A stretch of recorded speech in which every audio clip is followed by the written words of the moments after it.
Saudações, turma, um bom dia. Essa é a segunda parte do nosso vídeo que vai falar um pouco aí sobre as leis de transmissão hereditária, principalmente a partir aí do trabalho de Gregor Mendel. Ele é um dos precursores e cientistas importantes nessa área da genética e do estudo da hereditariedade, uma vez que ele estabeleceu e conseguiu comprovar uma certa regularidade na transmissão dessas características e que elas poderiam estar relacionadas com as estruturas dos cromossomos. Na realidade, esse trabalho realizado por Mendel, ele vai ser ainda mais amplamente desenvolvido a partir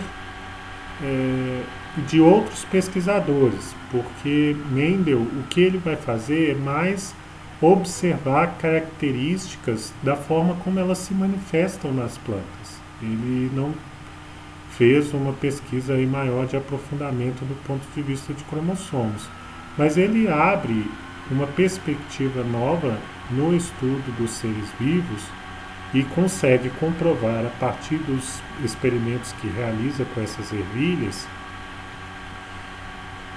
como que essas características elas vão passando de geração em geração.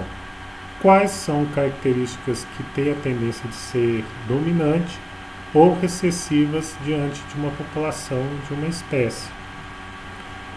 O que a gente pode observar aí, o Mendel ele escolhe as ervilhas, pessoal, por quê?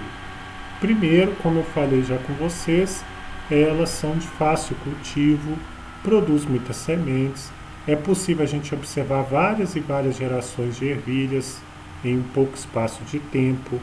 E no caso, né, ela pode fazer, tanto faz a fecundação cruzada, ervilhas aí, indivíduos diferentes da mesma espécie, ou também um processo reprodutivo que a gente fala de autofecundação.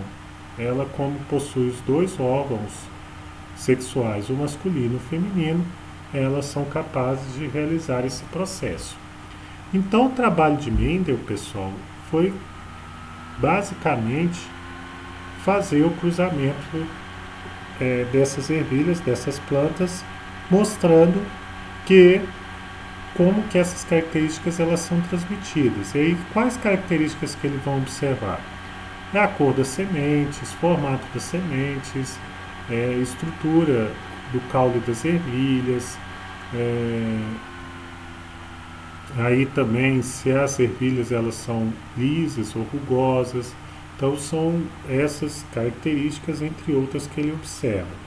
O que a gente vai ver aí do nosso lado esquerdo é uma das primeiras possibilidades de cruzamento que ele fez, em que ele pega uma ervilha amarela e outra verde e realiza aí a fecundação dela, né? O que Mendel faz é pegar aí dois tipos de ervilhas puras, ou seja, em que é possível a gente observar aí os dois pares de cromossomos semelhantes, com o mesmo tipo de gene. As ervilhas amarelas possuíam os dois cromossomos aí dominantes para a manifestação da cor amarela, e as ervilhas verdes elas tinham aí a característica recessiva. Desse cruzamento, ele vai observar que 100% das ervilhas saem da cor amarela. E aí depois ele faz um outro processo de cruzamento, autofecundação aí dessas ervilhas que saem todas amarelas do primeiro cruzamento. E aí o que ele vai observar, a gente vai ver aí na segunda parte, no canto direito da nossa apresentação, a partir aí do quadro de Punnett, esse quadro aí que a gente tem aí a distribuição de 4 possibilidades de cruzamento, mas ele é semelhante a um jogo da velha, né, pessoal? O que a gente vai observar, ele vai pegar então essas duas ervilhas amarelas heterozigotas e fazer o cruzamento. Nesse processo a gente sabe, né, pessoal, que todos os organismos vivos eles carregam, do ponto de vista genético, características, tanto faz do pai ou da mãe, quando a gente vai falar aí no caso da reprodução sexuada. Eu não estou entrando aqui no campo da reprodução assexuada, porque sempre na reprodução assexuada a gente vai ter aí descendentes com a estrutura genética aí semelhante aos que deram origem a essas células. O que a gente vai observar aqui, pessoal, é o seguinte, que no caso, né, dos gametas feminino como dos gametas masculino, há uma separação dessa dupla, né, em que vai ter tanto faz característica para a manifestação da cor amarela como da cor verde. E aí, né, a gente vai ver que então essas ervilhas amarelas, elas já são o quê? Heterozigotas, elas carregam as características para as duas cores. E nesse cruzamento, o que a gente vai ter é o seguinte, nós vamos ter uma ervilha amarela homozigota, duas ervilhas amarelas heterozigotas e uma ervilha verde homozigota.